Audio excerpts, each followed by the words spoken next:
అందరికీ వందనాలండి. బాగున్నారా? మంచిది. ప్రార్థన చేసుకుందాం. పరిశుద్ధుడా, మా తండ్రి, మా గొప్ప దేవా, నీకు వందనములు, స్తుతులు, స్తోత్రాలు ప్రభువా. నీ నామం పేరట మేమందరం ఇక్కడ కూడడానికి, నీ స్వరం వినడానికి ప్రభువా మీరు అనుకూలపరిచినందుకే మీకు వందనములు. మా గొప్ప దేవా, మేము కేవలం నిష్ప్రయోజకులము, నీ దాసులుగా ఉండడానికి ప్రభువా యోగ్యత లేని వారం. కనికరించండి. పరలోక మన్నాను అడగడానికి అర్హత లేని వారం ప్రభువా. అయినా ఇదిగో నీ దాసుడు చెప్పినట్లుగా a beggar begging a bread to give that bread for others. ఇతరులకు రొట్టె ఇవ్వడానికి ఒక భిక్షగాడు మరి ఒకరి దగ్గర రొట్టె అడుక్కోవడమనని, సేవా జీవితం అంటే అది అని నీ దాసుడు చెప్పినట్లుగా నిజమే ప్రభువా, నేను ఆకలితో ఉన్నాను ప్రభువా, నా ఆకలి తీర్చబడినట్లు నాకు రొట్టెను మీరు అనుగ్రహించండి. అంతేకాదు నీ ప్రియబిడ్డలు ప్రభువా, నీ దాసులు వీరందరూ కూడా ప్రభువా ఆకలి తీర్చబడినట్లుగా అదే రొట్టెను వారికి పంచడానికి మీరు కృప చూపించండి. గొప్ప దేవా, మీ స్వరాన్ని మాకు వినిపింపచేయండి. మీ సన్నిధిని మీరు మాకు అనుగ్రహించండి. మేము మీ వైపు చూచున్నట్లుగా మా కనులు తెరవండి. మా ప్రార్థన ఆలకించమని యేసు నామమునందు ప్రార్థించి అడిగి వేడుకుంటున్నాము తండ్రి, ఆమేన్. బైబిల్ గ్రంథంలో దేవుడు మనతో చెప్పిన ప్రతి మాట కూడా చాలా ప్రాముఖ్యమైనటువంటి మాట. ఆయన ఒక్కసారి చెప్పినా కూడా అది చాలా ప్రాముఖ్యమైనటువంటిది. అయితే దాన్ని 2 మార్లు నొక్కి చెప్పాడు అంటే దాని వెనుక చాలా గూఢమైన అర్థం ఉన్నదని మనం గ్రహించాలి. ఆ మాటకు లేదా ఆ భావానికి చాలా ప్రాముఖ్యత ఉన్నది అని మనం గ్రహించాలి. బైబిల్ గ్రంథం సెలవిస్తున్నటువంటి మాట ఏమిటి అంటే, ఈ సంగతులు దృష్టాంతములుగా వారికి సంభవించి యుగాంతమందున్న మనకు బుద్ధి కలుగుటకై వ్రాయబడి ఉన్నవి అని సెలవిస్తూ ఉన్నది. కనుక ప్రభు చెప్పదలిచినటువంటి భావాన్ని ఆ దృష్టాంతంలో నుండి గ్రహించడానికి ప్రభు యొక్క సహాయాన్ని పొందుకుందాం. మత్తయి సువార్త 7వ అధ్యాయం, మత్తయి సువార్త 7వ అధ్యాయం 13వ వచనము 14వ వచనం చదువుకుందాం. ఇరుకు ద్వారమున ప్రవేశించుడి, నాశనమునకు పోవు ద్వారము వెడల్పును, ఆ దారి విశాలమునయున్నది, దాని ద్వారా ప్రవేశించువారు అనేకులు. జీవమునకు పోవు ద్వారము ఇరుకును, ఆ దారి సంకుచితమునై ఉన్నది, దాని కనుగొనువారు కొందరే. చూడండి, జీవమునకు పోవు ద్వారము ఇరుకైనది అని చెప్తూ ఆ దారి కూడా సంకుచితమునై ఉన్నది, అయితే ఆ దారిని కనుగొనువారు కొందరే అంటున్నాడు. ఈ మాట యొక్క ప్రాముఖ్యత మనం గ్రహించాలి అంటే, అది క్రైస్తవుని విశ్వాస ప్రయాణంలో ఎంత ప్రాముఖ్యమైనది అనేది మనం గ్రహించాలి అంటే, పాత నిబంధన గ్రంథపు దృష్టాంతాలను మనము కొన్ని ధ్యానించడం ద్వారా గ్రహించగలం. గనుక దీనికి ప్రతిబింబంగా లేక పిక్చర్గా చెప్పబడినటువంటి వ్రాయబడినటువంటి ఆ దృష్టాంతానికి వెళ్దాం. ద్వితీయోపదేశ కాండము 1వ అధ్యాయము, ద్వితీయ ఉపదేశ కాండము, 2వ మారు దేవుడు ఉపదేశిస్తున్నటువంటి భాగం ఇది. దీన్నే యేసు ప్రభు వారు మరలా మనకు నూతన నిబంధనలో చెప్తా ఉన్నారు. కనుక ఈ జీవన విధానం అనేది చాలా ప్రాముఖ్యమైనటువంటిది. ఇది మనం గ్రహించలేకపోతే మనకు బుద్ధి కలగడానికై వ్రాయబడినటువంటి దృష్టాంతములుగా వారికి సంభవించినటువంటి సంగతులు మనకు కూడా సంభవించే ప్రమాదం ఉన్నది. కనుక చాలా మెళకువ కలిగిన వారమై, జాగరూకత కలిగిన వారమై క్రైస్తవ విశ్వాస ప్రయాణంలో ముందుకు సాగే వారమై మనం ఉండాలి. ద్వితీయోపదేశ కాండము 1వ అధ్యాయము 22వ వచనము. అప్పుడు మీరందరూ నా యొద్దకు వచ్చి, మనకంటే ముందుగా మనుష్యులను పంపుదము, వారు మన కొరకు ఈ దేశమును వేగుచూచి తిరిగి వచ్చి అందులోనికి మనము వెళ్ళవలసిన త్రోవను గూర్చియు మనము చేరవలసిన పురములను గూర్చియు మనకు వర్తమానము చెప్పుదురంటిరి.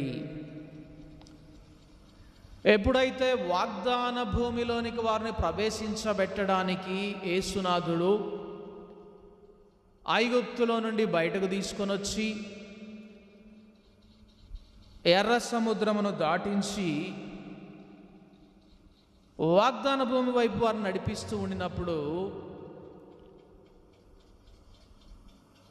ఎప్పుడైతే ఈ అమోరీయుల మన్యము దగ్గరకు వారు వచ్చారో వారి గుండె చెదిరిందట, వారి ధైర్యము చెడిపోయింది. అప్పుడు వారి పితరులు పెద్దలందరూ కూడా దేవుని దాసుడైనటువంటి మోషే వద్దకు వచ్చి, మనం కొంతమందిని వేగు చూడడానికి పంపిద్దాం, వారు వెళ్ళి ఆ దేశమును వేగు చూచి మన దగ్గరకు ఒక వర్తమానాన్ని తీసుకొని వస్తారు. ఏ వర్తమానము అనేది అక్కడ ప్రాముఖ్యంగా చెప్తా ఉన్నాడు. మనము వెళ్ళవలసిన త్రోవ, మనము వెళ్ళవలసిన త్రోవను గూర్చిన వర్తమానం మనకు తేవాలి. యేసునాథుడు అంటూ ఉన్నాడు, మీరు జీవములోనికి ప్రవేశించడానికి వెళ్ళవలసినటువంటి ఆ ద్వారమును కనుగొనాలంటే ముందు మీరు ఇరుకైన మార్గంలో నడవాలి. ఆ సంకుచితమైనటువంటి దారిని మీరు కనుగొంటే జీవములోనికి చేర్చబడేటటువంటి ఆ ద్వారాన్ని మీరు కనుగొందురు. ఇక్కడ చూడండి, ఇశ్రాయేలీయులకు కూడా అదే చెప్తా ఉన్నాడు దేవుడు. ఆ త్రోవను గూర్చిన వర్తమానం మీరు తెలుసుకొని ఏ త్రోవను వెళ్ళాలో మీరు ముందుగా గ్రహించి ఆ త్రోవను వెళ్ళి మీరు ఆ దేశమును స్వాధీనపరచుకుందురు. అయితే ఏం జరిగింది? 24వ వచనం, వారు తిరిగి ఆ మన్యమునకు పోయి ఎష్కోలు లోయకు వచ్చి దాని వేగు చూచి ఆ దేశ ఫలములను చేత పట్టుకొని. చూడండి, త్రోవ తెలుసుకోవడానికి వెళ్ళండి, వెళ్ళి ఆ త్రోవను గూర్చిన వర్తమానం తీసుకొని రండి. మనము చేరవలసినటువంటి పురములను గూర్చిన వర్తమానం తీసుకొని రండి అని పంపిస్తే వీరు వెళ్ళి ఆ దేశ ఫలములను చేతబట్టుకొని తిరిగి వచ్చేశారు. ఈ దినాలలో సగటు క్రైస్తవుడు ఇలాగే ఉంటా ఉన్నాడు. తాను చేరవలసినటువంటి పురమును గూర్చి కానీ, తాను నడవవలసినటువంటి దారిని గూర్చి కానీ, త్రోవను గూర్చి కానీ కాకుండా ఆ పురములో దొరికే ఫలాలతో సంతృప్తి పడిన వ్యక్తిగా ఉండాలని కోరుకుంటా ఉన్నాడు.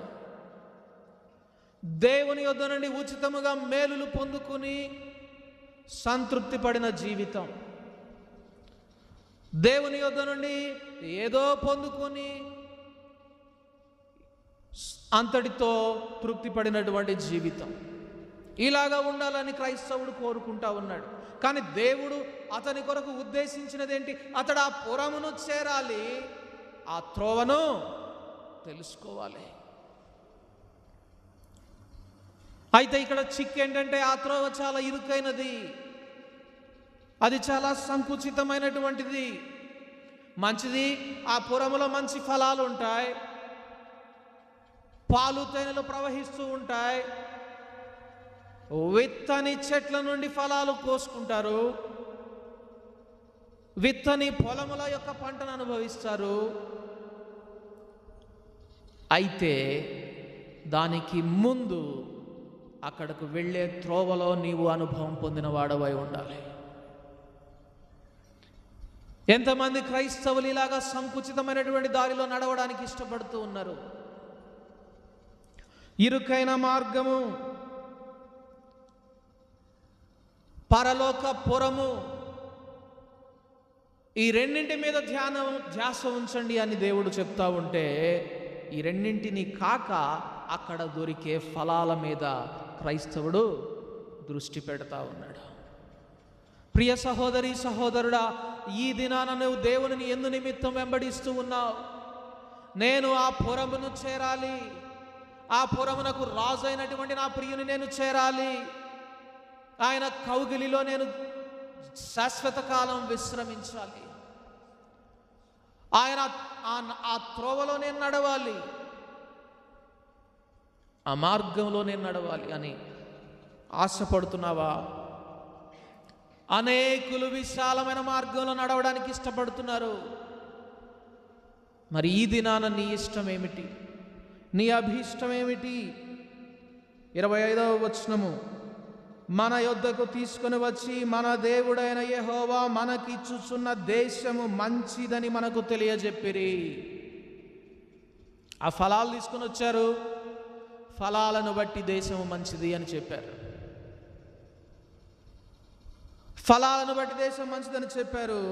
అయితే వెళ్ళనొల్లక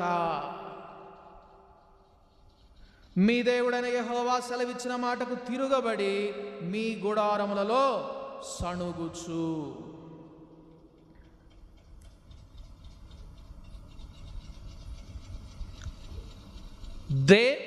దేవుని మాటకు తిరగబడడానికి ముందు వారి హృదయంలో ఏంటి? వెళ్ళనొల్లక అనే మాటను మనం చూస్తూ ఉన్నాం. వారి హృదయంలోనే ఇష్టం లేదు అసలు ఆ త్రోవను నడవడానికి. వారికి క్రైస్తవుడా, ఈ దినాన నీ హృదయం ఎలాగున్నది? ఇరుకైన త్రోవను నడవడానికి నీ హృదయం ఇష్టపడుతున్నదా? సంకుచితమైనటువంటి దారిలో నడవడానికి నీ హృదయం ఇష్టపడుతున్నదా? ఇశ్రాయేలీయులకు ఇష్టం లేదట వాళ్ళకు వెళ్ళడానికి ఆ ఇరుకైనటువంటి దారిలో. ఆ త్రోవను వెళ్ళడానికి వారికి హృదయంలో ఇష్టం లేదు. వారు వెళ్ళనొల్లక మీ దేవుడైన యెహోవా సెలవిచ్చిన మాటకు తిరుగబడి మీ గుడారములలో సణుగుచు. చూడండి, సణుగులు ఎప్పుడు వస్తాయంటే క్రైస్తవ జీవితంలో దేవుడు చూపించిన మార్గములో నడవడానికి క్రైస్తవుడు ఎప్పుడైతే ఇష్టపడడో అతని జీవితంలో సణుగు వచ్చేస్తుంది. దేవుడు చూపించిన మార్గము, దేవుడు కోరుకుంటున్నటువంటి మార్గంలో నడవడానికి క్రైస్తవుడు ఎప్పుడైతే ఇష్టపడడో తన గుడారంలోనే ఉన్న ఆ త్రోవలోనికి ఎంటర్ కాకపోయినా కూడా సణుగులు వచ్చేస్తాయి. ఈ దినాల్లో మీ జీవితాలు ఎలాగున్నాయి? మన జీవితాలు ఎలాగున్నాయి? యుగాంతమందున్న మనకు బుద్ధి కలుగుటకై ఈ సంగతులు వారికి దృష్టాంతములుగా సంభవించినాయి. చూచి నేర్చుకుంటున్నావా? మరి వారు హృదయాలలో వెళ్ళనొల్లక, హృదయాల్లోనే వారికి లేదు వెళ్ళాలని ఆ త్రోవను. వాస్తవానికి దేవుని యొక్క ఇంటెన్షన్ ఏంటి? దేవుని యొక్క కోరిక ఏంటి? నీవు ఆ త్రోవను నడవాలని దేవుడు కోరుకుంటున్నాడు, మంచిది. అయితే నిన్ను ఒంటరిగా నడిపించాలని కాదు ఆయన అభిలాష. మనం చూస్తే అరణ్య మార్గంలో దేవుడు తనను, ఇశ్రాయేలు వారిని తన భుజస్కంధాల మీద మోస్తూ వచ్చారు. వారి పక్షముగా ఆయనే యుద్ధము చేశారు. కానీ వాగ్దాన భూమి దగ్గరకు వచ్చేసేటప్పటికి వీరే యుద్ధం చేయాల్సి వచ్చింది. అవునా? యెహోషువ సైన్యము కత్తి పట్టాల్సి వచ్చింది, శత్రువులను జయించాల్సి వచ్చింది. కానీ మోషే ఉండినప్పుడు పరిస్థితి అది కాదు. మోషే ఉండినప్పుడు దేవుడు వారికి ముందుగా నడిచాడు. వీరి పేరును బట్టే శత్రువుల గుండెలలో భయమును కల్పించాడు. వారు నడిచిన మార్గం ఏంటో తెలుసా? అరణ్య మార్గము, నీరు లేని మార్గము, రాళ్ళు రప్పలు కలిగినటువంటి మార్గము, పాములు తేళ్లు కలిగినటువంటి మార్గమట. ఆ మార్గంలో వారికెన్నడూ నొప్పి కలగకుండా, వారికెన్నడూ బాధ కలగకుండా, రాత్రి వెన్నెల దెబ్బ కూడా తగలకుండా వారిని కాపాడుతూ వచ్చాడు ఆయన. అంతగా నడిపించిన దేవుడు వాగ్దాన భూమిలో కూడా అదే మాదిరిగా ప్రవేశపెట్టడా? వాగ్దాన భూమిలో కూడా వీరు ఏ మాత్రము చెయ్యి ఎత్తకుండా, శత్రువు మీద తమ కత్తి ఆడించకుండా వారిని స్వేచ్ఛగా సంతోషంగా ప్రవేశపెట్టడా? ప్రవేశపెట్టగలడు. ఎక్కడ జరిగింది మిస్టేక్, పొరపాటు ఎక్కడ జరిగింది? అదే కాపుదల, అదే నడిపింపును పోగొట్టుకోవడానికి, వాగ్దాన భూమిని స్వతంత్రించుకునే విషయంలో అదే కాపుదల పోగొట్టుకోవడానికి మూల కారణం ఏంటి? ఇదే, త్రోవను నడవడం ఇష్టం లేదు. ఇరుకైన త్రోవను, సంకుచితమైనటువంటి దారిని, సిలువ మార్గమును ఇష్టపడనటువంటి క్రైస్తవుడా, నువ్వు చాలా గొప్ప దేవుని ఆదరణను పోగొట్టుకుంటున్నావు. చాలా దేవుని గొప్ప కాపుదలను పోగొట్టుకుంటున్నావు. ఆయన అచంచలమైన కృపను పోగొట్టుకుంటున్నావు. చూడండి, అక్కడ మనం 30వ వచనంలో చూస్తాం. మీకు ముందర నడుచుచున్న మీ దేవుడైన యెహోవా మీ కన్నుల ఎదుట ఐగుప్తులోను అరణ్యములోను మీ కొరకు చేసినట్టు మీ పక్షముగా యుద్ధము చేయును. అబ్బా, ఏంటి బెనిఫిట్ ఇరుకైన మార్గంలో నడిస్తే? ఈ ఇరుకైనటువంటి సంకుచితమైనటువంటి దారిలో నడిస్తే ఇశ్రాయేలీయులకు ప్రయోజనం ఏమిటి? అరణ్యములో, సముద్రములో ఆయన ఎలాగ ముందు నడిచాడో అలాగా నడిచేవాడు. వారి పక్షముగా యుద్ధం చేసేవాడు. కానీ వారి పక్షముగా యుద్ధము చేయకుండా ఇశ్రాయేలీయులు పోరాడవలసినటువంటి స్థితికి ఇశ్రాయేలీయులు యొక్క తరువాతి తరం వెళ్ళడానికి, జాగ్రత్తగా చూడండి, ఇశ్రాయేలీయులు వెళ్ళలేదు, వారి తరువాతి తరం వెళ్ళింది ఆ స్థితిలోనికి. ఇశ్రాయేలీయులు ఎవరు కూడా యుద్ధం చేయలేదు అక్కడ వాగ్దాన భూమిని స్వతంత్రించుకోవడానికి. ఒక్క విషయంలో పొరపాటు చేసి యుద్ధం చేశారు, నశించిపోయారు. వాగ్దాన భూమిని స్వతంత్రించుకున్నటువంటి తరం యెహోషువ కాలేబుల తరం. చూడండి, పితరులు చేసినటువంటి దోషానికి ఈ తరం తమంతట తామే పోరాడవలసి వచ్చింది. మీరు గమనించండి, యుద్ధం అంటే రెండు వైపులా నష్టం ఉంటుంది. ఇటు పక్కన 1000 మంది సైన్యం, ఇటు పక్కన 1000 మంది సైన్యం ఉండినప్పుడు ఈ సైన్యంలో 1000 మంది చనిపోయి ఈ సైన్యంలో 999 మంది చనిపోతే అప్పుడు కూడా ఈ సైన్యం గెలిచినట్టే. కానీ నష్టం ఎంత? యుద్ధం వలన నష్టం. ఇశ్రాయేలీయుల తరువాతి తరం వాగ్దాన భూమిని స్వతంత్రించుకున్నారు యుద్ధం చేసి. నష్టాన్ని చూసి, నా ప్రియ సహోదరి సహోదరుడా, ఇరుకు మార్గాన ప్రవేశించి నడవడానికి నీవు ఇష్టం చూపించకపోతే సఫర్ అయ్యేది ఎవరో తెలుసా? నీ తరువాత తరం కూడా. కానీ క్రైస్తవుడు ఈ దినాలలో ఇరుకు మార్గాన నడవడానికి అభిలాష కలిగిన వాడిగా లేడు. సిలువ ఎత్తుకొని వెంబడించడానికి ఇష్టపడుతున్న వానిగా లేడు. విశాల మార్గం కావాలి నాకు, కానీ ఆ దేశ ఫలాలు అయితే కావాలి, ఆ పురములో దొరికేటటువంటి ఫలాలు కావాలి. ఆ పరలోక పట్టణం మంచిదే, పరలోకం మంచిదే, కానీ పరలోకానికి నడిపించే దారి కష్టమైనది, ఇరుకైనది. ఇష్టపడుతున్నావా మరి ఆ మార్గంలో నడవడానికి? యేసునాథుడు అంటూ ఉన్నాడు, విశాల మార్గంలో అనేక మంది నడుస్తూ ఉన్నారు, జీవమునకు పోవు ద్వారము ఇరుకైనది, దాని దారి సంకుచితమైనటువంటిది, దాని కనుగొనువారు కొందరే. ఏ గుంపులో ఉండాలని కోరుకుంటున్నావు? విశాలమైనటువంటి గుంపులో ఉండాలని కోరుకుంటున్నావా? కొందరిగా ఉండే గుంపులో ఉండాలని కోరుకుంటున్నావా? చూడండి, దేవుని వాగ్దానాలు ఎప్పుడు కూడా చిన్నవారిలో, కొందరిగా ఉండేవారిలో, అల్పులైనటువంటి వారిలో, కొద్దిగా ఉండేటటువంటి వారిలోనే సఫలమవుతాయి. భయపడకుడి అని ఆయన చిన్న మందతోనే చెప్తాడు.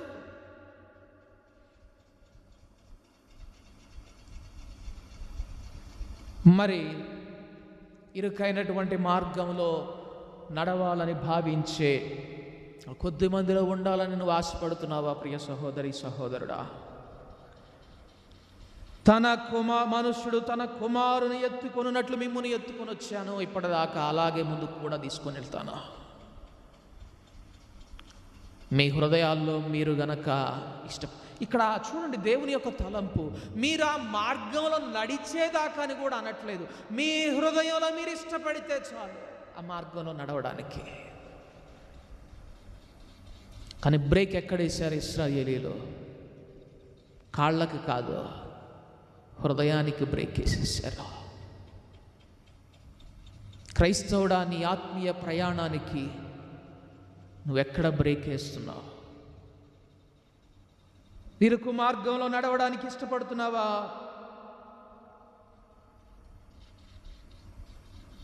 మీ దేవుడైన యెహోవా యందు మీరు విశ్వాసం ఉంచలేదు కాబట్టి ఆయన కోపపడి మరి ఎవడును ఆ మార్గాన్ని చూడడు. ఎవడును ఆ మార్గాన్ని చూడడు. మీ మార్గం మార్చుకోండి, మీ మార్గం తిప్పండి, వెనుకకు తిరగండి. దేవుని యొక్క ప్రణాళిక 4 దినములలో వారు వాగ్దాన భూమిలో ప్రవేశించాలి. ప్రయాణం ఎంతకాలం? మార్గం ఏమైంది? మార్గం యూటర్న్ తీసుకుంది, వెనుకకు తిరిగింది. పదండి మరలా అరణ్య మార్గంలోనికి. మీరు చూడలేదండి వారు వాగ్దాన మార్గాన్ని. ఇశ్రాయేలీలో ఈ వాక్యం చదువుతుంటే నాకు హృదయం పగిలిపోయింది. ప్రభువా, నీ మార్గాన్ని వెదకని తరంగా మేము మిగిలిపోకూడదు. నీ మార్గాన్ని కనుగొనలేనటువంటి వారిగా మేము ఉండకూడదు. బానే ఉంది, పరలోక పట్టణాన్ని చేరడం బానే ఉంటుంది, పరలోకంలో ఫలాలు తినడం బానే ఉంటుంది, పరలోకపు ఆశీర్వాదాలు పొందుకోవడం బానే ఉంటుంది. కానీ ఆ పరలోక పట్టణపు మార్గాన్ని అన్వేషించడానికి క్రైస్తవునికి గుండె ధైర్యం కావాలి, మనోనిబ్బరం కావాలి, ముఖ్యంగా హృదయంలో ఇష్టతాగుపరచాలి. పరలోక ఆశీర్వాదాలన్నీ పొందుకుంటున్నాం, పరలోకపు తండ్రి అనుగ్రహించే మేలులు పొందుకుంటున్నాం, ఆ ఫలాలు పొందుకుంటున్నాం, బాగానే ఉంది. ఫలాలు తెచ్చుకున్నారంట వాళ్ళు, ఆ ఫలాలు తెచ్చుకున్నారు, మంచిదని చెప్పారు. క్రైస్తవులారా, మనసాక్ష్యం కూడా అక్కడే ఆగిపోతుందా? ఎస్, ఈ దేవుని నమ్ముకుంటే ఈ దేవుని దగ్గర ఇదిగో ఇలాంటి ఫలాలు దొరుకుతాయి. అంతటితోనే నీ సాక్ష్యం. ఆయన మమ్మను నడిపించాడు. రాళ్ళు రప్పలు ఇరుకైన మార్గం గుండా, సంకుచితమైనటువంటి మార్గం గుండా మమ్మలను నడిపించాడు అని ఎప్పుడు సాక్ష్యం ఇస్తావు? చూడండి, ఒక్కసారి అవిధేయులైన తరువాత ఇశ్రాయేలీలు మార్గంలో నడవడానికి అయిష్టత చూపించిన తర్వాత మనం చూస్తే ఆ తర్వాత 45వ వచనంలో, తరువాత మీరు తిరిగి వచ్చి యెహోవా సన్నిధిని ఏడ్వగా. చూడండి, మీరు మీ వాగ్దాన భూమిని స్వతంత్రించుకోండి అని చెప్తే, అయ్యో మా పిల్లలు మేము నశించిపోతాం, ఐగుప్తులను మేము క్షేమంగా ఉంటాం, ఇలాగా సమస్తాన్ని వదులుకొని దేవుని కొరకు మేము ఈ ఇరుకైన మార్గంలో నడిస్తే మా తర్వాత తరం ఏమవ్వాలి, మా పిల్లలు ఎలాగ బ్రతకాలి? ఇదే డౌట్ తీసుకొచ్చారు ఇశ్రాయేలీలు. శత్రువుని ఎన్నడూ వారు జయించలేకపోయారు. శత్రువు జయింపబడ్డారు. ఈ దినాల్లో క్రైస్తవ జీవితం అలా లేదా? నాలో జయకరమైనటువంటి జీవితం లేదు. నేను జయించలేకపోతా ఉన్నాను, ఆహాన్ని జయించలేకపోతా ఉన్నాను, అసూయను జయించలేకపోతా ఉన్నాను, కోపాన్ని జయించలేకపోతా ఉన్నాను, నిందలను అవమానాలను నేను నిర్లక్ష్యం చేయకుండా ఉండలేకపోతున్నాను. ఎందుకు ఓడిపోతున్నావు? నీ మార్గం నువ్వు సరిగా ఎన్నుకోలేదు. ఇరుకైన మార్గాన్ని నడవడానికి నువ్వు ఇష్టత చూపించలేదు. చూడండి, తరువాత మీరు తిరిగి వచ్చి యెహోవా సన్నిధిని ఏడ్వగా, యెహోవా మీ మొరను లక్ష్య పెట్టలేదు. ఏం ప్రయోజనం ప్రియ సహోదరి సహోదరుడా? సంకుచితమైనటువంటి ఇరుకైన మార్గంలో నడవడానికి నీ ఇష్టత నువ్వు చూపించకుండా, తరువాత నువ్వు నష్టపోయిన తర్వాత ఏడ్చి దేవుని పాదాల దగ్గర పడి అయ్యా కనికరించు అంటే అప్పటికే ఆలస్యం అయిపోతుంది. గనుక ఇరుకైన మార్గాన్ని, సిలువ మార్గాన్ని, మనలను ఉపేక్షించుకొని మన సిలువనెత్తుకుని ఆయన వెంబడించేటటువంటి మార్గాన్ని కోరుకుందాం, ఇష్టపడదాం. ఆ మార్గంలో నడవడానికి సంసిద్ధత చూపిద్దాం. ఎందుకు దేవుడు వారిని ఇంతగా పరీక్షించాల్సి వచ్చింది? ఎందుకు అసలు ఆ మార్గంలో నడవాలని కోరుకున్నాడు? ఇరుకైన మార్గంలో, ఆ సంకుచితమైనటువంటి దారిలో, శత్రువులు చుట్టి ఉండినటువంటి ఆ దారిలో నడవాలని దేవుడు ఎందుకు కోరుకున్నాడు? చూడండి, ద్వితీయోపదేశకాండము 8వ అధ్యాయం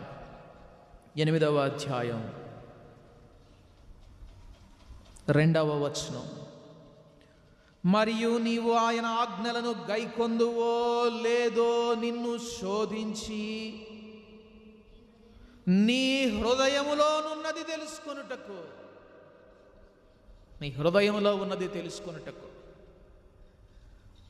మొట్టమొదటిగా ఈ మార్గంలో మీరు వెళ్ళాలి అనగానే వారి హృదయంలో వారు ఇష్టపడలేదు. సరే, ఇప్పుడు కేస్ బి, 2వ సందర్భానికి మారదాం. ఇష్టపడిన వారిగా సమ్మతి తెలియజేశారు అనుకుందాం. సరే, ఇప్పుడు మనకు దృష్టాంతం కాబట్టి, ఇది మనకు బుద్ధి కలగడానికి రాయబడినటువంటి విషయం కాబట్టి, సరే అమ్మో ఆ మార్గంలో నడవకపోతే మాత్రం భయంకరమైనటువంటి నష్టం అంట అనుకొని సర్లే నడుద్దాంలే అన్నట్టుగా మన అభిప్రాయాన్ని కనబరుచుదాంలే అని గనక అనుకుంటే, అంటే ఏదో తూతూ మంత్రంగా నీ నిర్ణయాన్ని నువ్వు దేవునికి తెలియజేస్తే, ఇదిగో చూడండి అక్కడ అంటున్నాడు, నీ హృదయంలో ఉన్నది తెలుసుకోవడానికే నేను ఈ మార్గంలో నిన్ను నడిపించాలని కోరుకుంటున్నాను. ఏమవుద్ది ఆ మార్గంలో నడిస్తే? నీ హృదయంలో ఉన్నది బయటపడుద్ది. ఏమవుద్ది? అమ్మో నా పరువు తీయడానికా? అందుకే ప్రియ సహోదరులారా, ఎందుకు మనం ఆ ద్వారంలో నడవలేకపోతున్నామంటే మన హృదయంలో ఉన్నది ఆ మార్గంలో నడిస్తే ఏమవుతుంది? అది బట్టబయలవుతుంది. బట్టబయలవుతుంది. అందుకే నువ్వు దేని నిమిత్తం ఆయన వెంబడిస్తున్నావో దాని మీద నీకు ఒక స్పష్టత ఉండాలి. దాని మీద నీకు ఒక స్పష్టత ఉండాలి. మీ హృదయములలో ఉన్నది తెలుసుకొనుటకు, ఇంకో మాట అన్నాడు అక్కడ. ఈ మాట వింటే క్రైస్తవ మార్గంలో 99 మంది నడవరు. నీ హృదయంలో ఉన్నది తెలుసుకోవడానికి, నిన్ను అణచడానికి. ఎందుకండి దేవుని శిలువ మార్గంలో, ఆ కల్వరి ప్రయాణంలో నన్ను దేవుడు ఎందుకు నడవమంటున్నాడో తెలుసా? నిన్ను హెచ్చించడానికని కాదు, నిన్ను అణుచుటకు. ప్రియులారా, ఆయన బలిష్టమైన చేతి క్రింద అణచబడడానికి, నలుగగొట్టబడడానికి సమ్మతిస్తున్నావా? సమ్మతిస్తున్నావా? నీ హృదయంలో ఉన్నది తెలుసుకోవడానికి నిన్ను అణుచు నిమిత్తం అరణ్యములో ఈ 40 సంవత్సరములు నీ దేవుడైన యెహోవా నిన్ను నడిపించిన మార్గం అంతటిని జ్ఞాపకం చేసుకోను. ఎందుకు ఆ పరలోక పట్టణాన్ని చేరేటటువంటి త్రోవను వీరు ఇష్టపడలేకపోయారంటే, హృదయంలో అణచబడినటువంటి స్థితి అన్నడు వారిలో లేదా? అదేంది? 400 సంవత్సరాలు తొక్కబడ్డారు కదా ఇశ్రాయేలీలు. 400 సంవత్సరాలు అణచివేతకు గురయ్యారు కదా. కానీ వీళ్ళకి అణిచివేయబడడం ఏదో నేర్పించడం కోసం దేవుడు ఎలా నడిపించడం ఏంటి? చూడండి ప్రియ సహోదరులారా, నీ భౌతికమైనటువంటి శ్రమ, భౌతికమైనటువంటి కష్టము ఎన్నడూ నీ హృదయాన్ని అణచివేయలేదు. ఇశ్రాయేలీయుల యొక్క 400 సంవత్సరాల బానిసత్వం వారి హృదయాన్ని అణిచివేయలేకపోయింది. వారి హృదయాన్ని శారీరకంగా మాత్రం నలిగిపోయారు. శారీరకంగా నలిగిపోయారు. శారీరకంగా విసిగిపోయారు. మూలుగుతూ ప్రార్థన చేశారట దేవుని వైపు తిరిగి. కానీ హృదయం, నేను మీకు పదే గుర్తు చేస్తూ ఉంటాను. ఒక తండ్రి ఒక కుమారుని బుద్ధి చెప్పడానికి బెత్తం తీసుకొని దండిస్తూ ఉంటే, రేయ్ కూర్చో అన్నాడట. కూర్చో అంటే ఫస్ట్ కూర్చోలేదంట. ఈసారి బెత్తం తీసుకొని కూర్చో అన్నాడట. వాడు కూర్చున్నాడంట. తండ్రి వైపు తిరిగి, dad but I'm still standing in my heart అన్నాడట. నా హృదయంలో నేను ఇంకా నిలబడే ఉన్నాను అన్నాడంట. ఆ స్థితి ఇశ్రాయేలీలది. ఆ స్థితి ఈనాటి క్రైస్తవులది. హృదయంలో అణచివేయబడలేనటువంటి స్థితి. దేవుడు హృదయాన్ని చూచే దేవుడు. దేవుడు నీ మనస్సును చూచే దేవుడు. ఆయన మన అంతరంగాన్ని చూచేటటువంటి దేవుడు. వారి హృదయాన్ని అణిచివేయడానికి దేవుడు ఆ మార్గాన్ని వారు నడవాలని కోరుకున్నాడు. కానీ వారికి ఇష్టం లేదు. అణచివేయబడ్డ హృదయంలో ఇష్టం లేదు. క్రైస్తవుడా, శిలువ మార్గాన్ని నడవడానికి దేవుడు నిన్ను పిలిస్తే ఆ మార్గంలో నువ్వు అణచివేయబడాలి. ఆ మార్గంలో నువ్వు నలుగొట్టబడాలి. ఆ మార్గంలో నువ్వు విరుగొట్టబడాలి. ఆ మార్గంలో నిన్ను నువ్వు ఉపేక్షించుకోవాలి. ఆ మార్గంలో నువ్వు అనేక నిందలు, అవమానాలు ఎదుర్కోవాలి. లిటరల్గా చెప్పాలంటే నీవు ఈ లోకం విషయమై చనిపోయిన వానిగా ఉండాలి. సమ్మతిస్తావా ఆ మార్గంలో నడవడానికి? ఆ మార్గంలో నడిస్తే ఎంత మేలో, నడవకపోతే ఎంత నష్టమో మనం చూసాం. అలాగే 15వ వచనంలో కూడా, 8వ అధ్యాయం 15-16 వచనాల్లో కూడా, తాపకరమైన పాములను తేళ్లను కలిగి ఎడారి అయి నీళ్లు లేని భయంకరమైన ఆ గొప్ప అరణ్యములో ఆయన నిన్ను నడిపించను. రాతి బండ నుండి నీకు నీళ్లు తెప్పించను. తొదకు నీకు మేలు చేయవలనని నిన్ను అణచుటకును శోధించుటకును నీ పితరులు ఎరుగని మన్నాతో అరణ్యమున నిన్ను పోషించను.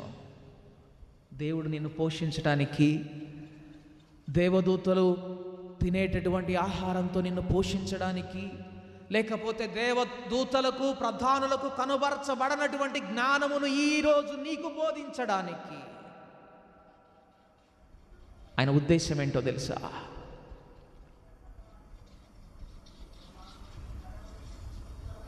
నిన్ను అణచుటకు, శోధించుటకు, అల్టిమేట్గా నీకు మేలు చేయాలని, తుదకు చిట్ట చివరికి నీకు మేలు కలగాలని. అంత దూరం నువ్వు పరుగెత్తి ఆఖరకు ఆ వాగ్దానం పొందకుండా పడిపోకుండా ఉండాలని.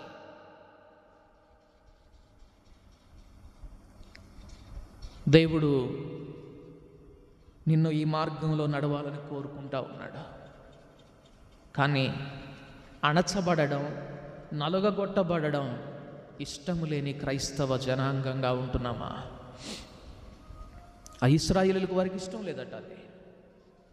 అదే మనం కంపారిటివ్గా, పోలికగా మనం యేసునాథునితో చూస్తే ఆయన ఏమన్నాడు? లాస్ట్ వీక్ మనం చూసాం, తండ్రి ఇలాగ జరుగుట నీ దృష్టికి అనుకూలమాయన. ఆయన గురించి రాయబడినటువంటి మాట ఏంటో తెలుసా? ఆయనను నలుగగొట్టుటకు తండ్రికి ఇష్టమాయన. అది తెలుసుకున్నాడు కాబట్టి ఆ ప్రార్థన చేయగలిగాడు. యేసయ్యా, నిన్ను నలుగగొట్టడం ఆయనకి ఇష్టమని మరి నువ్వు ఎన్నాడైనా గ్రహించావా? నువ్వు అణచివేయబడడం నీ మేలు కొరకే ఆయన దాన్ని అనుమతిస్తున్నాడని నువ్వు గ్రహిస్తే నీ నోట నుండి ఆ ప్రార్థన వస్తుంది, తండ్రి ఇలాగ జరుగుట నీ దృష్టికి అనుకూలమాయను, నీ దృష్టికి నీకు ఇష్టమాయను. చూడండి, ఆయన గుర్చినటువంటి మాట యెషయా గ్రంథం 53వ అధ్యాయం 10వ వచనం, అతని నలుగగొట్టుటకు యెహోవాకు ఇష్టమాయను. ఇష్టమాయను. తండ్రి నీ చిత్తమే జరగాలి. ఇక్కడ నీకేది ఇష్టమో అదే జరగాలి. నీకు నన్ను నలుగగొట్టడం ఇష్టమా? అనుమతించు, దాన్ని నేను సంతోషిస్తాను. ఇరుకు ద్వారమున నడిచేవాని హృదయం అలాగుంటుంది. ఇరుకు మార్గమున నడిచేవాని యొక్క హృదయం అలాగా ఉంటుంది, అలాగుంటుంది. అలాగా మనము దేవుని చే నలుగగొట్టబడిన వారమై, అణిచివేయబడిన వారమై గనుక ఆయన మార్గంలో నడవడానికి మనం సమ్మతించిన వారమై ఉంటే, చూడండి ఆ వచనంలో 53వ వచనం 10, యెహోవా ఉద్దేశము అతని వలన సఫలమగును. దేవుని చిత్తం జరగడం లేదు సంఘంలో, దేవుని చిత్తం జరగడం లేదు సహవాసంలో, దేవుని చిత్తం జరగడం లేదు దేశంలో, దేవుని ఉద్దేశం నెరవేర్చబడడం లేదు నీ వలన. కారణం అదే. దేవుని మార్గంలో, ఆయన ఆశించిన మార్గంలో అణచివేయబడడానికి, నలుగగొట్టబడడానికి సుముఖత చూపించిన వారమై మనం నడవాలి. ఇష్టపడిన వారమై మనం నడవాలి. అయితే దానికి బదులుగా ఆ పరలోక ఫలాలు కొన్ని పొందుకోగానే సంతృప్తి పడి, మంచిదే పరలోక రాజ్యం మంచిదే, దేవుని దగ్గరకు వస్తే ఫలాలు దొరుకుతాయి అని ఆ ఫలాల కోసం దేవుని దగ్గరకు వచ్చేవారిగా ఉంటే, చూడండి ఇశ్రాయేలులో 2 గోత్రాలు అలాగే తయారైపోయాయి.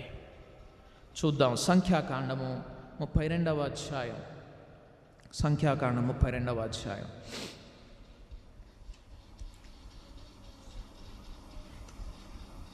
సంఖ్యాకాండము 32వ అధ్యాయం మొదటి వచనంలో, రూబేనీయులకును గాదీయులకును అతి విస్తారమైన మందలుండెను గనుక యాజరు ప్రదేశమును గిలాదు ప్రదేశమును మందలకు తగిన స్థలమని తెలుసుకొని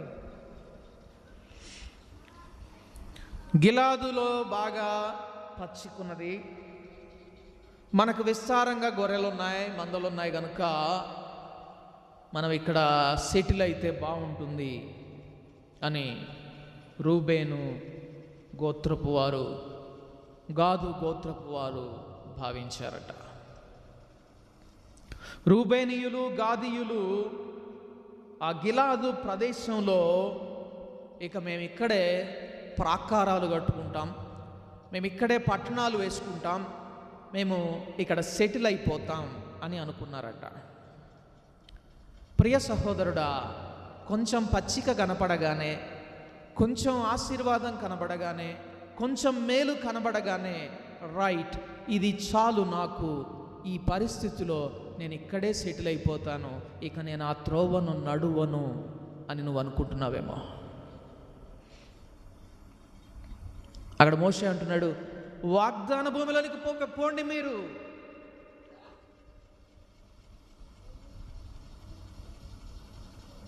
మీ సహోదరులు యుద్ధానికి పోవచ్చు ఉండగా మీరు ఇక్కడ కూర్చుంటారా? మీరు ఇక్కడ కూర్చుంటారా? 6వ వచనంలో మీకంటే దొరికేసినాయని మీ సహోదరులకు గూర్చి ఏమీ చింతించకుండా మీరు ఇక్కడే కూర్చుంటారా? వాళ్ళేమో యుద్ధం చేస్తూ ఉండాలి, మీరేమో మందలు మేపుకుంటూ ఇక్కడ కూర్చోవాలా అన్నాడు మోషే. అయితే చూడండి 9వ వచనం, వారు ఎష్కోలు లోయలోనికి వెళ్ళి ఆ దేశమును చూచి ఇశ్రాయేలీయుల హృదయమును అధైర్యపరచిరి గనుక యెహోవా తమకిచ్చిన దేశమునకు వారు వెళ్ళకపోయిరి. మోషే ఇక్కడ ఆజ్ఞాపిస్తూ ఉన్నాడు, మీరు వెళ్ళండి, వాగ్దాన భూమిని స్వతంత్రించుకోండి.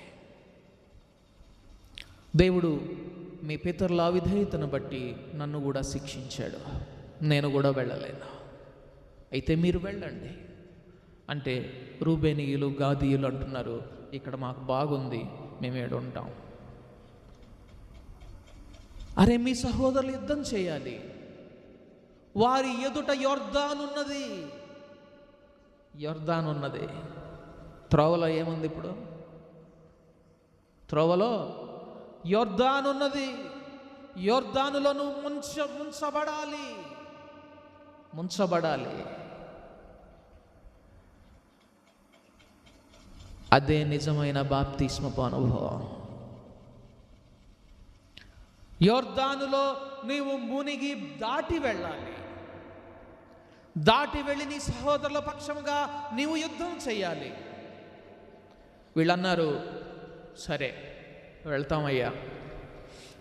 ఒక కండిషన్ పెట్టాడు మోషే, మీ సహోదరులతో మీరు కూడా ఈ యొర్దాను దాటి వెళ్ళి యుద్ధము చేసి వారు జయించిన తరువాత మీరు మరలా వెనుకకు తిరిగి రావాలి, మీకు ఈ దేశం కావాలంటే అన్నాడు. ఒకవేళ మీ సహోదరులు వారిని జయించలేకపోయారనుకోండి, మీరు మరలా యొర్దానులోకి వెనకకు తిరిగి రానవసరం లేదు, ఎందుకంటే మీరు కూడా వారితో పాటే ఉండిపోతారు. ఇక్కడ దేవుని యొక్క అంతర్గత రహస్యాన్ని లేక అంతర్గత ఆలోచన మనం గ్రహించిన వారిగా ఉండాలి. క్రైస్తవుని జీవితంలో, ఒక జయకరమైనటువంటి క్రైస్తవ జీవితంలో, పోరాడి జయించిన క్రైస్తవ జీవితంలో 2 సార్లు మునగడం ఉంటుంది. ఒకసారి మునిగి వెళ్ళి జయించావు, తరువాత మరలా మునిగి బయటకు వచ్చావు. ఈ 2 సందర్భాలలో మనం నేర్చుకోవలసినటువంటి విషయం ఏమిటి అంటే, నీ ఆత్మీయ జీవితంలో నువ్వు జయించాలి అంటే first you have to go through the baptism in the Jordan అనే ఆ అనుభవం గుండా వెళ్ళాలి. మొట్టమొదటిగా నువ్వు ఆ యొర్దానులో మునగడం అనేటటువంటి బాప్తిస్మం గుండా వెళ్ళాలి.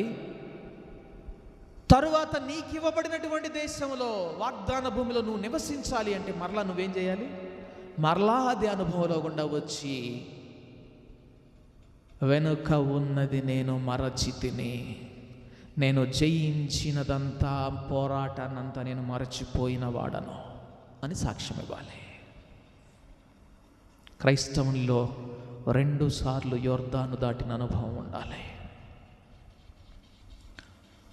గాదీయులతో దేవుడు అక్కడ అదే అంటా ఉన్నాడు. 29వ వచనం, 32వ అధ్యాయం 29వ వచనం.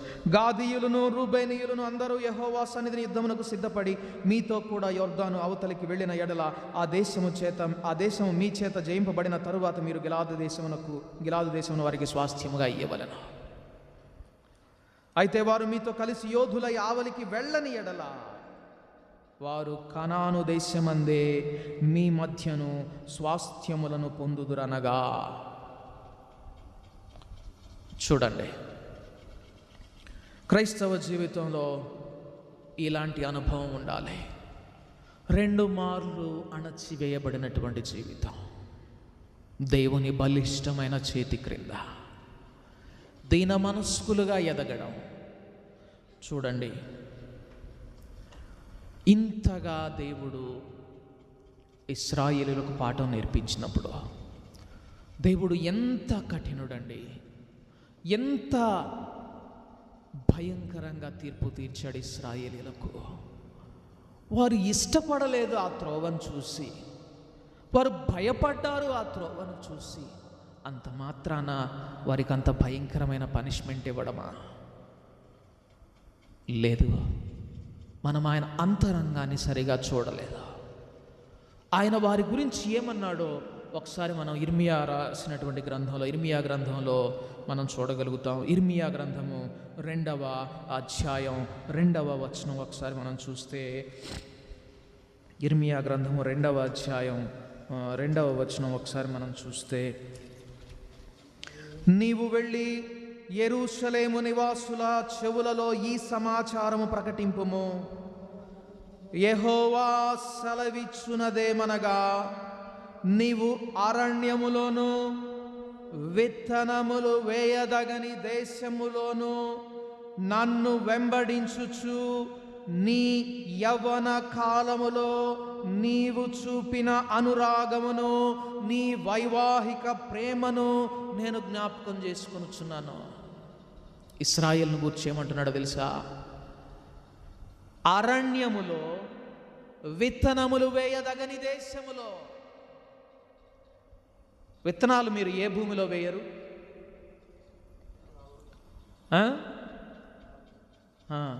రాతి నేల, మొండ్ల పొదల నేల, త్రోవ ప్రక్క నేల, ఈ 3 మీరు వెయ్యరు. అక్కడ మీరు నడిచారు. దేవుని వాక్యం అనేది వారి హృదయాలలో ఎంత మాత్రము విత్తబడడానికి ఆస్కారమే లేనటువంటి పరిస్థితులు కలిగిన జనాంగము మధ్య ఎలా నడిచారో తెలుసా? నీ యవ్వన కాలపు అనురాగము, యవ్వన కాలంలో నీవు చూపిన అనురాగమును, నీ వైవాహిక ప్రేమను నేను జ్ఞాపకం చేసుకుంటా ఉన్నాను. దేవుడు అన్యాయస్తుడు కాదండి.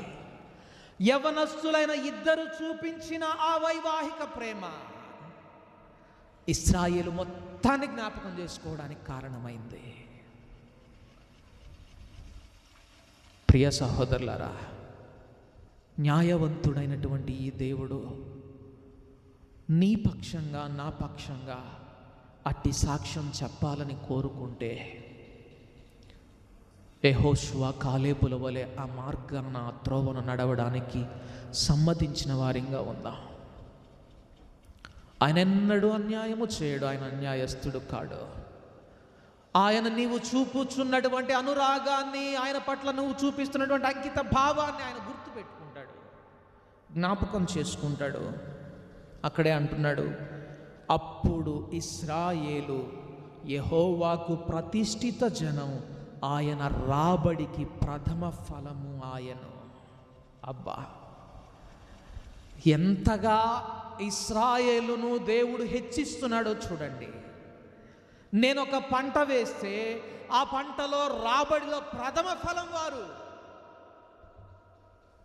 ఏంటి వీరు నీ మార్గంలో నడవడానికి ఇష్టం చూపించని వారు కదా, నీ త్రోవను నడవడానికి సుముఖత చూపించని జనాంగం కదా, నీ మీద తిరుగుబాటు చేసిన జనాంగం కదా, నీ మీద సణుగు కొనిగినటువంటి జనాంగం కదా. లేదు, వారు నాకు ప్రతిష్ఠిత జనం, నా రాబడిలో ప్రథమ ఫలం బికాస్ ఆఫ్ 2 యంగ్ పీపుల్. ఇద్దరు యవనస్తులను బట్టి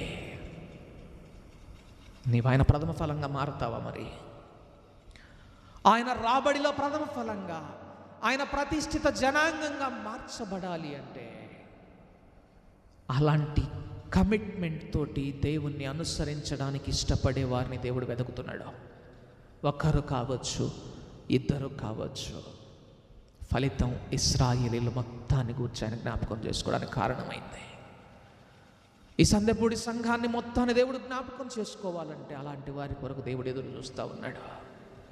ఆయన రాబడిలో ప్రథమ ఫలంగా నేనుంటాను, ఆయన రాబడిలో ప్రథమ ఫలంగా నేనుంటాను అని తీర్మానం తీసుకునే వారిగా మనం ఉండాలి. దేవుడు ఇందుకే మనకి క్రైస్తవ జీవితాన్ని అనుగ్రహించాడు. రైట్, ఈ జీవిత కాలంలో, ఈ భూమి మీద మనం నివసిస్తున్నటువంటి ఈ జీవిత కాలంలో, ఈ భూమి మీద భౌతికంగా బ్రతకడానికి మనకు కావాలి, ఆత్మపరంగా జీవించడానికి కావాలి. దేవుడు ఈ రెండింటినీ మనకు అనుగ్రహించాడట. పేతురు రాసినటువంటి 2వ పత్రిక 1వ అధ్యాయము, పేతురు రాసినటువంటి 2వ పత్రిక 1వ అధ్యాయము 2వ వచనంలో ఈ మాట ఉంటుంది చూడండి. తన మహిమను బట్టి, గుణాతిశయమును బట్టి మనలను పిలిచిన వాని గూర్చిన అనుభవ జ్ఞాన మూలముగా ఆయన దైవశక్తి జీవమునకును భక్తికిని కావలసిన వాటినన్నిటినీ మనకు దయచేయుచున్నందున, ఆయన దైవశక్తి ఏమేమి మనకు ఇస్తుందట? జీవమునకును భక్తికిని కావలసిన వాటినన్నిటినీ ఇస్తుందట. ఆయన దైవశక్తి, నీవు జీవించడానికి ఆయన శక్తి కావలసినదంతా నీకు అనుగ్రహిస్తుంది. నిజమా కాదా? నీలో ఉండిన ఈ జీవం కోసమే ఇదే సమయాన, ఇదే దినాన కొందరు హాస్పిటల్స్లో వేలు లక్షలు దారబోస్తూ ఉన్నారు. నీకివ్వలేదా ఆయన దైవశక్తి ఆ జీవాన్ని ఉచితంగా?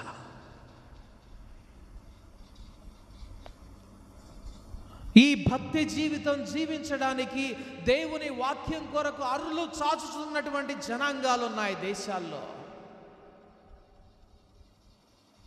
స్వేచ్ఛగా ఆయన ఆరాధించడానికి కొంచెం సమయం దొరికితే చాలు అని ఆయన దైవశక్తి నీకు ఇవ్వడం లేదా? ఈ క్షణాన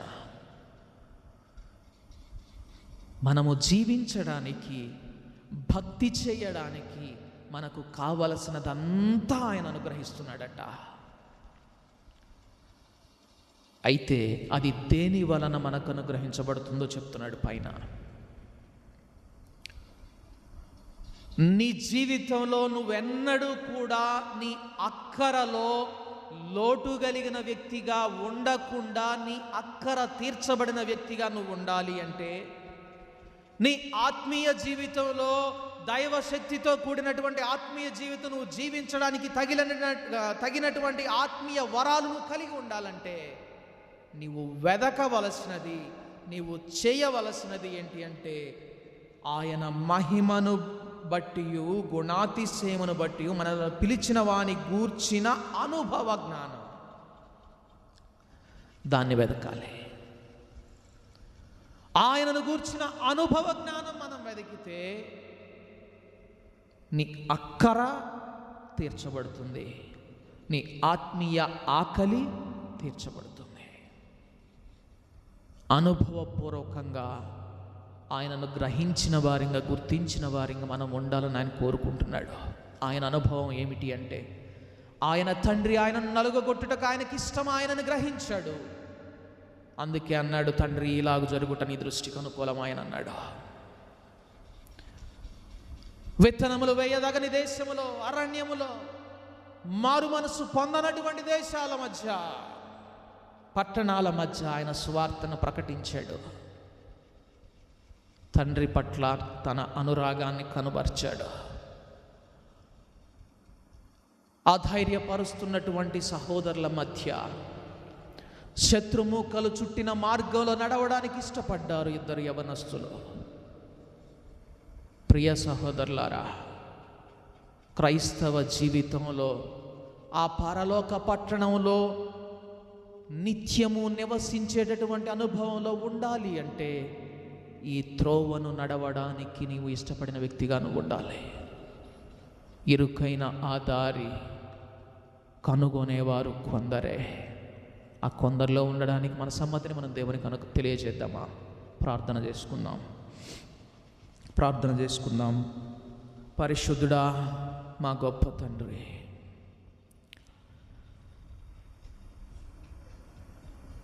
ఇశ్రాయేలీయులను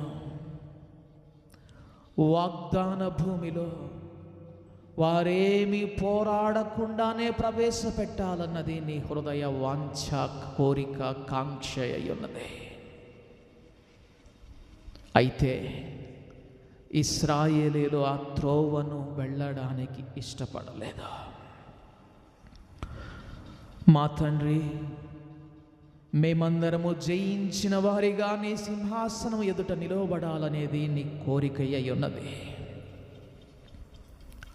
అలాగా మీరు నా ఎదుట నిలవబడాలి అంటే మిమ్మల్ని మీరు ఉపేక్షించుకొని మీ సిలువనెత్తుకొని నన్ను వెంబడించండి అని మాత్రమే నువ్వు కోరుతా ఉన్నావు. కానీ ఎంతమంది ఈ సిలువ మార్గంలో నడవడానికి ఇష్టపడుతున్నారు? ఎంతమంది ఈ సిలువ మార్గాన్ని కనుగొంటున్నారు? ఎంతమంది దేవుని బలిష్టమైన చేతి క్రింద అణిచివేయబడడానికి, నలుగగొట్టబడడానికి ఇష్టపడుతున్నారు? నీచే శోధించబడడానికి ఇష్టపడుతున్నారు? తండ్రి, మా అందరి హృదయములను ఎరిగి ఉన్న మా దేవా, ఈ క్షణాన ఎవరైతే అందుకు సమ్మతిస్తున్నారో అట్టి వారిని అందరినీ ప్రభువా మీరు బలపరచండి, లేవనెత్తండి. తండ్రి, పరలోక మన్నాతో పోషించండి, ఆత్మ సంబంధమైన వరములతో అభిషేకించండి, కృప చూపించండి. మేము అనేక తరాలకు ఆశీర్వాదకరమైనటువంటి వారిగా ఉండగలుగునట్లు యవ్వన కాలములో అనురాగమును, వైవాహిక ప్రేమను కనుబర్చినటువంటి యవనస్తులైనటువంటి యెహోషువ, కాలేబుల వలె మేమందరం కూడా నిన్ను వెంబడించినట్లు, నీ మార్గములో నడవడానికి ఇష్టపడినట్లు మా అందరి హృదయములలో మీ కార్యసిద్ధిని కలుగజేయండి ప్రభువా. ఆ ప్రార్థన ఆలకించమని యేసు నామమున ప్రార్థించి అడిగి వేడుకుంటున్నాము తండ్రి. ఆమేన్.